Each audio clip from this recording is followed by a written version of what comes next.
بہت غور سے جملہ سننا. فیصلے کے سال آ رہے. اب دنیا کی زندگی میں زیادہ وقت باقی نہیں. پوری دنیا کی زندگی میں زیادہ وقت باقی نہیں. اب فیصلے کے دن آ رہے ہیں. پہلے جیسا اب زمانہ نہیں ہے. ایک ایک دن جو گزر رہا ہے یہ فیصلے کے دن سے ہمیں قریب کر رہا ہے. اور فیصلے کے دن کی جو سب سے بڑی علامت ہے کہ اب فیصلے کا دن قریب ہے وہ ہے فلسطین کے حالات.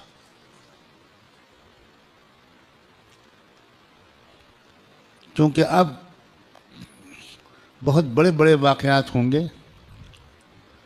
دجال کی آمد بھی بہت دور نہیں ہے اور حضرت عیسیٰ کی آمد بھی بہت دور نہیں ہے اور امام مہدی کی آمد بھی بہت دور نہیں. اب مسئلہ یہ ہے کہ اگر اب بھی ہم گناہوں کی زندگی میں لگے تو ہمیں اللہ دجال کے ساتھ کھڑا کر دے گا. توبہ کی توفیق بھی ہم سے چھین لے گا. حضرت امام مہدی کے دشمنوں کے لشکر میں ہم کھڑے ہوں گے. اب یہ دیکھو یہ وہ وقت ہے. کچھ پتہ نہیں کس وقت اگلا قدم اٹھ جائے.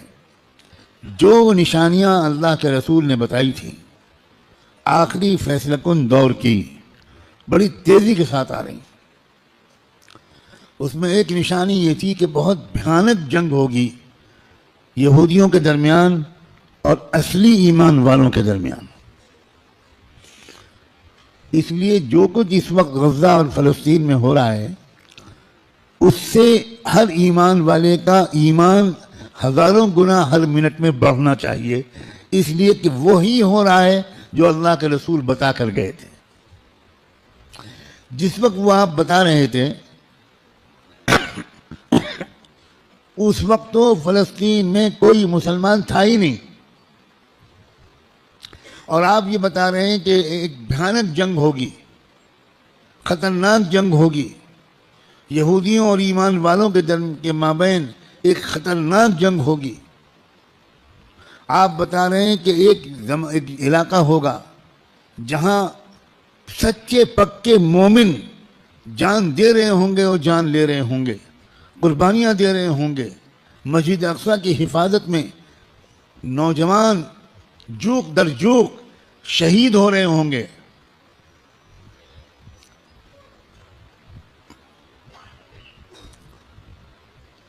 اور اللہ وہاں کے مجاہدوں سے سب سے زیادہ خوش ہوگا. اصلی ایمان والے وہیں پر ہوں گے. یہاں تک کہ جب صحابہ نے پوچھا کہ یہ لوگ جن کے بارے میں آپ کہہ رہے ہیں سچے پکے مومن یہ کہاں ہوں گے, آپ نے فرمایا یہ بیت المقدس اور اس کے چاروں طرف ہوں گے, مسجد اقصیٰ اور اس کے چاروں طرف ہوں گے. بالکل ٹھیک وہی جو کچھ آپ نے فرمایا تھا اس وقت وہاں ہو رہا ہے. ہم لوگ اسی زمانے میں ہیں. آپ اس سے خوش ہوں یا آپ اس سے ناراض ہوں, ہم کو اللہ نے وہی زمانہ عطا فرمایا جس میں ہم اپنی آنکھوں سے اللہ کے رسول کی بات کو سچا پکا ہوتا ہوا دیکھ رہے ہیں. تو اس وقت وہاں جو ہو رہا ہے اس سے ہر لمحے ایمان کو بڑھنا چاہیے ہمارے. یہ ہمارا ایمان کی مضبوطی کے وجہ لوگ الٹا سمجھ رہے ہیں. یہ جو کچھ وہاں پر ہو رہا ہے اس سے خوف اس کے دل میں آ رہا ہے جو سمجھا ہوا نہیں ہے. ڈر وہ رہا ہے جو سمجھا ہوا نہیں ہے. لیکن جو سمجھا ہوا ہے قرآن و حدیث کو, اللہ کے رسول کی باتوں کو, وہ یہ کہہ رہا ہے کہ یہی تو وہ فرمایا تھا اللہ کے رسول نے, جو ہو رہا ہے وہی ہو رہا ہے جو اللہ کے رسول فرما کر گئے تھے. اس کا مطلب یہ ہے کہ آپ کی نبوت برحق ہے, آپ سچے رسول ہیں. آپ نے اس وقت یہ فرمایا تھا جب اس کے کوئی آثار نہیں تھے.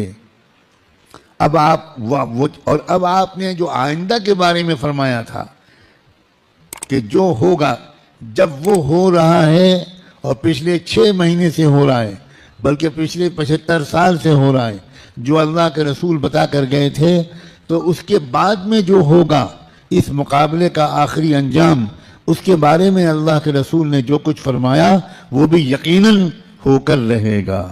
اور وہ کیا ہوگا وہ یہ ہوگا کہ اللہ کے کلمے کا بول بالا وہاں سے پھیلنا شروع ہو کر پورے عالم کی ہر کچی پکے گھر میں اللہ کا کلمہ داخل ہوگا.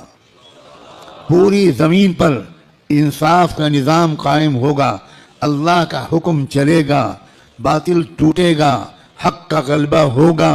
ایمان والوں کو اللہ تعالیٰ عزت، حکومت، اقتدار، طاقت، غلبہ دیں گے، ان کی قربانیوں کے انعام کے طور پر ضرور دیں گے. اور پھر دجال کا قتل ہوگا، دجال سے چھٹکارا ملے گا. پوری دنیا میں لا يبقى بیت مدر ولا وبر الا وتدخل فيه کلمۃ الاسلام بعز عزیز او بذل ذلیل.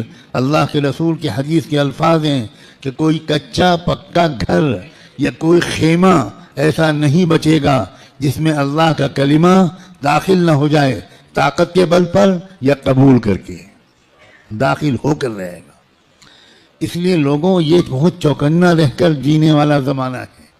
اگر اسی طرح غفلت میں رہے جس طرح اب تک جی رہے ہیں تو ہمیں خبر بھی نہیں ہوگی، اور اللہ کی طرف سے فیصلہ ہو چکا ہوگا کہ اس نالائق، فاسق، فاجر، خطاکار، گنہگار مسلمان کو میں دجال کا ساتھی بناؤں گا.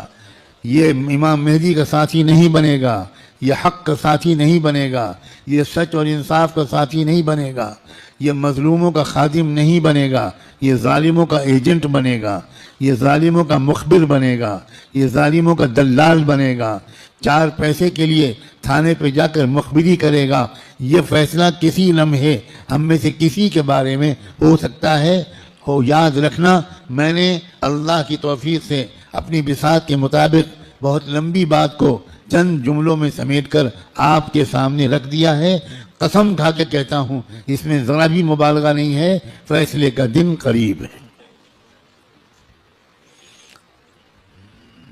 اب اگر گناہوں کی طرف واپس لوٹے، اب اگر پچھلی زندگی کی طرف واپس لوٹے، جن غلطیوں کو چھوڑنے کا فیصلہ کیا ہے، بار بار اللہ تعالیٰ سے عہد کیا ہے، بار بار رو رو کر انفرادی اور اجتماعی طور پر یہ ارادہ کیا ہے کہ اب گناہ کی طرف واپس نہیں جائیں گے. دوستو، اب اگر واپس گئے تو پتہ نہیں پھر دوبارہ توبہ نصیب ہوگی کہ نہیں. کیونکہ یہ جو دن اب آ گیا زمانہ، اس زمانے کو پہچاننا علماء کا فرض ہے. علماء کی ذمہ داری ہے کہ وہ اس دور کو پہچانیں. پچھلے دور کی روایتی باتوں سے کام نہیں چلے گا. اب آپ کو اکابر علماء کے پاس رہنا پڑے گا، کچھ مہینے گزارنے پڑیں گے، تربیت لینی پڑے گی، ان کا اعتماد حاصل کرنا پڑے گا. جب اعتماد ہوگا تب وہ آپ کو خاص خاص باتیں بتائیں گے، تب وہ آپ کو اپنے سینے کا علم منتقل کریں گے، تب آپ کو وہ امانت سونپیں گے، آپ کو ایک ذمہ داری سونپیں گے کہ بھئی کس طرح امت کے عوام اور خواص کو، امت کے مردوں اور عورتوں کو، اور خاص طور پر امت کے نوجوانوں کو کس طرح سنبھالنا ہے. سب سے زیادہ بنیادی بات اس وقت مجھ کو اپنے سے بھی کہنی ہے اور آپ سے بھی، وہ ہے استقامت. اب جمنا ہے، کہو انشاءاللہ. اب تقوی پر جمنا ہے، اب اللہ کی اطاعت پر جمنا ہے، اب گناہوں سے دور رہنا ہے، اور جیسے کوئی غلطی ہو جائے سب کام چھوڑ کے اللہ سے معافی مانگنی. دیر نہیں کرنی، کیونکہ پل پل یہ خطرہ ہے. جو واقعی زمانے کے تقاضوں سے واقف لوگ ہیں، وہ ہر وقت ان کا دل اس وقت فلسطین کی طرف لگا رہتا ہے، اور اس لیے کہ وہ بار بار تازہ ترین وہاں کی خبریں جاننا چاہتے ہیں کہ کہیں دجال آ تو نہیں گیا، کہیں کوئی ایسا دعویٰ تو نہیں ہو گیا. یہ غفلت کے ساتھ زندگی کے دن نہیں ہیں، غفلت کے ساتھ گزارنے والے دن نہیں ہیں، یہ بہت ہوشیاری کے دن ہیں. اور یہ بھی یاد رکھنا، الٹے سیدھے مقرروں اور مولویوں، الٹے سیدھے جو اپنے آپ کو عالم کہتے ہیں اور ہیں وہ جاہل، ان کی باتوں کے چکر میں مت آنا. وہ طرح طرح کی باتیں تم کو بتا کر تم کو غلط راستے پر لے جائیں گے. جو سچے پکے اکابرین ہیں، بڑے بڑے بزرگوں کی صحبت یافتہ، قرآن مجید کے مفسر، قرآن کو گہرائی سے سمجھنے والے، اللہ کے رسول کی منشا کو سمجھنے والے، پوری زندگی کے 24 گھنٹے اللہ کے دین کی خدمت میں گزارنے والے، جن پر وقت کے سارے بزرگوں نے اعتماد کا اظہار کیا، ان کی بات ماننا ہے۔ ورنہ سوشل میڈیا پہ جاؤ تو 50 انجینئر ملیں گے اور 50 ڈاکٹر ملیں گے اور 50 طرح طرح کے لوگ ملیں گے جو اسلامی پروگرام چلا رہے ہیں۔ ہمارے نوجوانوں کو نہیں معلوم کہ اسلام کی ویب سائٹس کے نام سے جو ویب سائٹس چل رہی ہیں اس میں سے تقریباً 70% یہودیوں کی ویب سائٹس ہیں اور باقی قادیانیوں کی ویب سائٹس ہیں، کچھ ہمارے ملک کے ہندوؤں کی ویب سائٹس ہیں جو اسلام کے نام پر چل رہی ہیں، اور اس میں قرآن کا درس ہوتا ہے، احادیث کا درس ہوتا ہے، مسئلے بتائے جاتے ہیں، اور ہمارے نوجوان وہ بیچارے بجائے علماء سے جڑنے کے وہ سوشل میڈیا سے مسئلے معلوم کرتے ہیں۔ ابھی مجھ سے چند دن پہلے یہیں کسی نوجوان نے پوچھا کہ ہمیں بعض مسئلے معلوم کرنے پڑتے ہیں تو ہم سوشل میڈیا پر جاتے ہیں، وہاں پریشان یہ ہوتے ہیں کہ الگ الگ سائٹ سے الگ الگ جواب ملتے ہیں۔ میں نے ان سے پوچھا کہ جب آپ بیمار پڑتے ہو تو سوشل میڈیا پر جا کر علاج کراتے ہو؟ آپ کو کینسر ہو جائے تو آپ فوراً سوشل میڈیا کی سائٹ کھولو کہ ٹریٹمنٹ آف کینسر اور علاج شروع کرو، تو اتنا ضرور فائدہ ہوگا اس علاج سے کہ اگر وہ علاج نہ کراتے تو 2 سال گھر والوں کو تیمارداری کرنی پڑتی۔ سوشل میڈیا کے علاج سے انشاءاللہ بہت جلدی گھر والوں کی پریشانی دور ہو جائے۔ جب آپ کو کوئی مقدمہ لڑنا ہو، کوئی عدالت کا مسئلہ قانون کا ہو، تو آپ کس کے پاس جاتے ہو؟ کسی انجینئر کے پاس، کسی انجینئرنگ کی سائٹ کے پاس جاتے ہو کہ بھئی ہم کو فلاں قانون معلوم کرنا ہے تو انجینئر صاحب بتا دیجئے۔ تو انجینئر صاحب اگر آپ کے خالہ بھائی ہیں تو وہ آپ کو مسئلہ بتانے کے بجائے یا مشورہ دینے کے بجائے اپنے چپراسی سے کہیں گے ان کو بائک پہ بٹھاؤ اور دماغ کے ڈاکٹر کے پاس لے جاؤ، اور دیر نہ کرو، جلدی کرو، جلدی۔ بھائی جب کوئی مسئلہ معلوم کرنا ہے تو سوشل میڈیا پہ مت جاؤ، کسی محقق عالم کے پاس جاؤ، ان سے بات پوچھو۔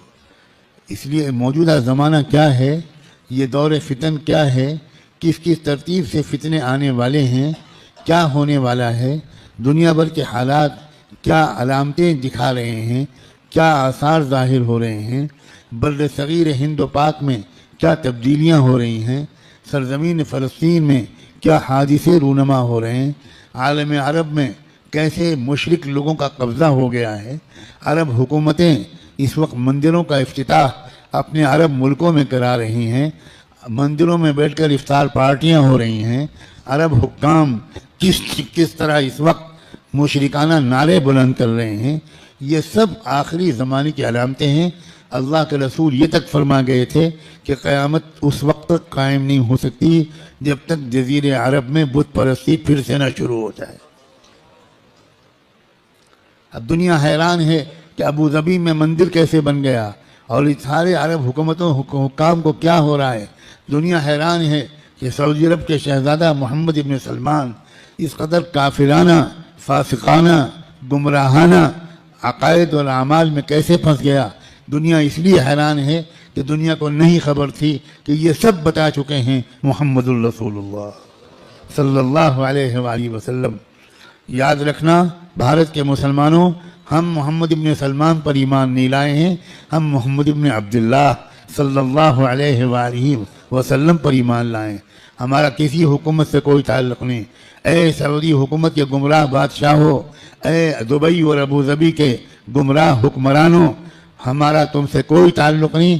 ہمارا تعلق محمد مصطفیٰ احمد مجتبیٰ سے ہے، ہمارا تعلق قرآن سے ہے، ہمارا تعلق حدیث سے ہے، ہمارا تعلق حرم شریف کے جدید ہوٹلوں سے نہیں ہے، ہمارا تعلق مکے اور مدینے کے ان یادوں سے ہے، ان واقعات سے ہے جن کا سلسلہ شروع ہوا تھا محمد الرسول اللہ کی پیدائش سے، اور اس کے بعد نبوت سے، اور اس کے بعد ہجرت سے، بعثت سے، ہجرت سے، اور پھر اس کے بعد بدر سے، احد سے، حنین سے، احزاب سے، قادسیہ سے، یرموک سے۔ ہمارا تعلق ابوبکر صدیق سے ہے۔ ہمارا تعلق تم سعودی بادشاہوں سے اور حکمرانوں سے نہیں ہو۔ بھارت کے حکمران کسی عرب حکومت کے نمائندے نہیں ہیں۔ بھارت کے عوام مسلمان کسی بھی عرب حکمراں کے نمائندے نہیں ہیں. بھارت کے مسلمان غلام ہیں محمد الرسول اللہ. ہمارا رشتہ سیدھا ان سے ہے. ہم تمہارے محتاج بالکل نہیں ہیں، قطعاً نہیں ہیں. تم غلط کرو گے تو ہم غلط کہیں گے. ہمیں اس بات کا کوئی اندیشہ نہیں ہے کہ تم ہمارا ویزا بند کر دو گے، تم ہماری حاضری اس جگہ بند کر دو گے. سب کچھ اللہ کے ہاتھ میں ہے. ہمارا تعلق ایمان سے، قرآن سے،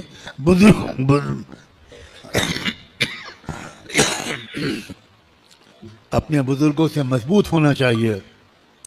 بار بار کہہ رہا ہوں، کتابوں کا مطالعہ بڑھنا چاہیے. مجھے تم سے سخت شکایت ہے اور میں